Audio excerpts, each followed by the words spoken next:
Oke, mari kita lihat ini. Perkembangan setelah kekecewaan. Apa yang terjadi setelah kekecewaan? Tadinya Miller mengatakan bahwa ini tidaklah penting, doktrin ini.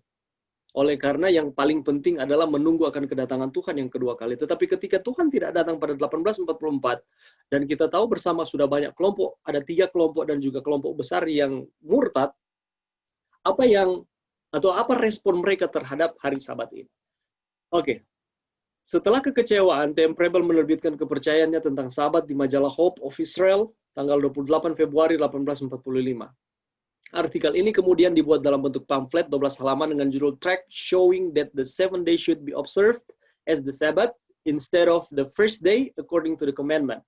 Jadi ini adalah pamflet terdiri dari 12 halaman yang menyatakan bahwa hari Sabat itu harus disucikan. Hari Sabat itu masih berlaku sampai pada saat ini. Hari Sabat itu tidak dipalangkan. Tetapi hari Sabat itu adalah hari Sabat Tuhan, 1 minggu 1 kali, pada hari yang ke-7 yang harus disucikan, ataupun yang harus diasingkan. Pada bulan Maret 1845, tulisan Prebble dibaca oleh Joseph Bates. Dan dia menerima kebenaran Sabat pada bulan Mei 1845, mengunjungi saudara-saudara di New Hampshire, dan membagikan ini kepada Crosier, F.B. Hahn, dan Hiram Edson. Kalau kita melihat di dalam sejarah gereja kita, ketika Joseph Bates ini memberikan kebenaran Sabat yang dia dapatkan dari T.M. Prebble, traktat dari T.M. Prebble ini, mereka ada di satu tempat, kalau boleh dikatakan, itu adalah tempat penampungan gandum. Mereka belajar di sana. Dan mereka menyatakan bahwa, wah, ini benar. Bahwa hari Sabat ini patut untuk disucikan. Patut untuk diasingkan. Oleh karena Allah juga berhenti dan Allah menyucikan akan hari Sabat ini. Jadi, dari Rachel Oaks Preston, dia adalah seorang baptis. Sekali lagi saya mau ingatkan ini supaya kita tidak lupa. Rachel Oaks Preston, lalu ke Frederick Wheeler, terus ke T.M. Prebble, dari T.M. Prebble ke Joseph Bates, dan Joseph Bates ke Crosier, F.B. Hahn, dan Hiram Edson. Jadi di akhir tahun 1845 atau awal tahun 1846, kelompok kecil dari umat percaya Advent sudah terbentuk dengan doktrin yang sama, yaitu pelayanan Kristus di Ka'bah Sorga dan Sabat hari ke-7. Mereka disebut Sabbatarian Adventist. Sekali lagi, 1840-an itu Millerite Movement atau Millerite Adventist, tahun 1850-an itu The Sabbatarian Adventist, dan 1860-an itu adalah The Seventh Day Adventist. Oke, jadi kita sudah mulai lihat ya, dia punya pergerakan ini. Ini T.M. Prebble. Ya, dia yang menuliskan traktat 12 halaman banyaknya, diberikan kepada, dan pada akhirnya Joseph Bates membacanya, dan Joseph Bates itu memberikan kepada kawan-kawannya yang tadi. Bulan Agustus 1846, Joseph Bates menerbitkan traktat yang berjudul The Seventh Day Sabbath, A Perpetual Sign, dan memperkenalkan Sabat kepada James dan Ellen White yang menikah tanggal 30 Agustus 1846. Ingat baik-baik, kabaran Sabat ini tidak berasal dari Mrs. White, Ellen Harman. Ellen Harman tidak mendapatkan khayal yang pertama kali untuk, memang dia mendapatkan khayal pada akhirnya dia melihat bahwa ada 10 hukum, lalu 10 hukum itu menyala, dan yang paling terang di sana dikatakan bahwa hukum keempat itu yang paling bersinar dibandingkan hukum-hukum yang lain. Bukan berarti hukum yang keempat itu lebih tinggi, tetapi di sana dalam konteks itu dinyatakan bahwa hukum keempat itu perlu diingat dan perlu untuk disucikan, karena kebanyakan sudah melupakan akan hukum keempat tersebut. Tapi sebelum itu, Ellen White menolak akan konsep mengenai hari Sabat, sebelum dia mendapatkan penglihatan dan sebelum dia mendapatkan traktat dari Joseph Bates. Di Agustus 1846, setelah Ellen White dapatkan traktat ini, Ellen White menulis dalam Testimonies, jilid 1 halaman 75. Pada musim gugur tahun 1846, kami sudah memelihara Sabat, mengajarkannya dan membelanya. Tapi sebelumnya mereka menolak Joseph Bates. Nilai profetis Sabat hari ke-7 yang ditambahkan oleh Joseph Bates. Ini yang dia pelajari, dan inilah konsep yang dia bagikan kepada para pelopor yang lain mengenai hari Sabat. Dia mulai melihat hubungan antara Sabat dan Ka'bah. Ada hubungan antara hari Sabat dan juga pelayanan imam di dalam Ka'bah, dan juga proses-proses yang dilakukan, upacara-upacara yang dilakukan di dalam Ka'bah. Wahyu 11 ayat 15-19, trompet ke-7 akhir zaman, khususnya ayat yang ke-19. Ini di bilik yang maha kudus. Hukum Allah menjadi dasar bagi pre-advent judgment atau investigative judgment yang sudah dimulai sejak tahun 1844. Dia menyatakan bahwa, khususnya ayat yang ke-19, ini berbicara mengenai bilik yang maha kudus, di mana Allah sebagai imam besar berpindah dari bilik yang suci ke bilik yang maha suci 22 Oktober 1844, dan pada waktu itu dimulaikanlah pre-advent judgment atau investigative judgment. Nah, sehubungan dengan Wahyu 14, dua pekabaran yang pertama, penghakiman Allah dan kejatuhan Babylon sudah dikhotbahkan oleh pengikut Miller, tetap ayat 12. Yang penting di sini ialah ketekunan orang-orang kudus yang menuruti perintah Allah dan iman kepada Yesus mulai digenapi setelah 22 Oktober 1844. Jadi di sini dikatakan bahwa pengikut William Miller, Millerite Movement, mereka mengkhotbahkan Wahyu pasal 14. Tetapi seringkali mereka tidak menekankan lebih mengenai ayatnya yang ke-12.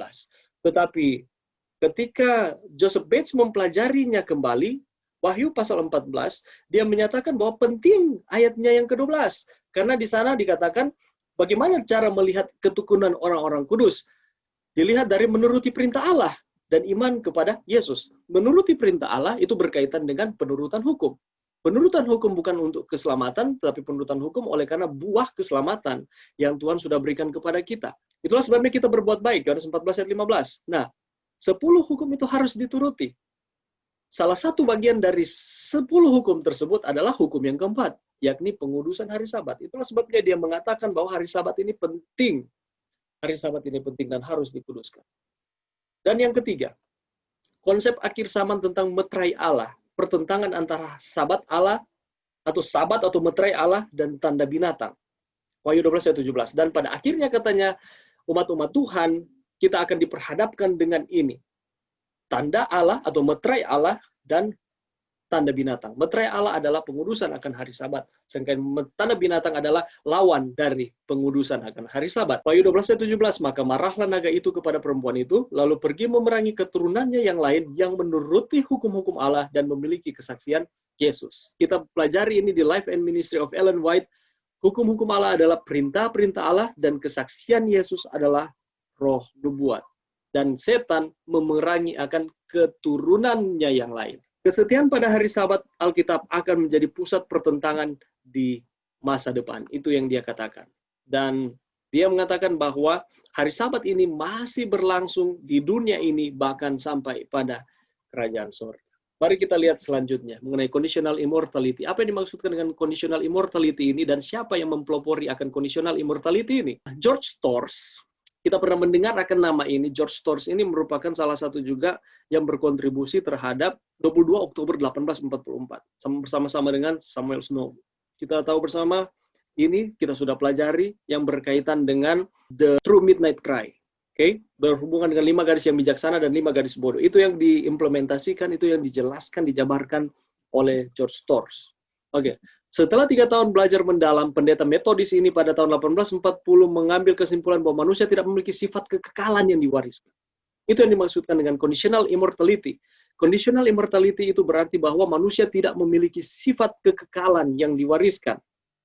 Bagi dia, kekekalan dimiliki oleh mereka yang mengikuti Kristus dan itu bersyarat. Jadi, kalau saya mungkin setia contohnya, saya tidak bisa turunkan kesetiaan saya itu kepada anak saya otomatis. Tetapi harus ada hubungan yang erat antara saya dengan Tuhan ataupun anak saya dengan Tuhan. Begitu pula dengan kita atau dengan kalian. Tidak otomatis kita ketika saya setia, maka anak saya juga setia. Itulah sebabnya kita harus mengajarkan akan anak-anak kita. Nah, dia katakan bahwa kekekalan dimiliki oleh mereka yang mengikuti Kristus. Dan itu bersyarat. Syaratnya apa? Setia. Saya setia, belum tentu orang lain itu akan setia. Itulah sebabnya dia menyatakan, dia menolak universal immortality atau kekekalan yang tidak bersyarat yang diberikan secara universal. Itu tidak benar. Nanti kita akan lihat sebentar bahwa doktrin gereja kita juga menolak akan doktrin tersebut. Mereka yang menerima Kristus dengan iman akan memiliki kekekalan. Sementara mereka yang menolak dia akan tetap fana dan akan mati atau binasa. Okay? Ini konsep yang dikeluarkan oleh George Storrs sehubungan dengan conditional immortality. Dan gereja kita menganut paham seperti ini. Apabila kita setia kepada Tuhan, ada janji kehidupan yang kekal, tetapi apabila kita tidak setia kepada Tuhan, kita ini fana dan kita akan dibinasakan. Ajaran ini mempunyai implikasi langsung bagi orang jahat. Kalau orang jahat tidak baka atau kekal, mereka tidak dibakar selama-lamanya. Mereka akan dibinasakan dalam api neraka dan dibakar habis. Itulah sebabnya mereka tidak kekal. Kalau ada yang menyatakan bahwa kekekalan itu dimiliki oleh semua orang, baik setia atau tidak setia, walaupun orang jahat ini bertambah jahat setiap hari, mereka tidak akan mati apabila dibakar.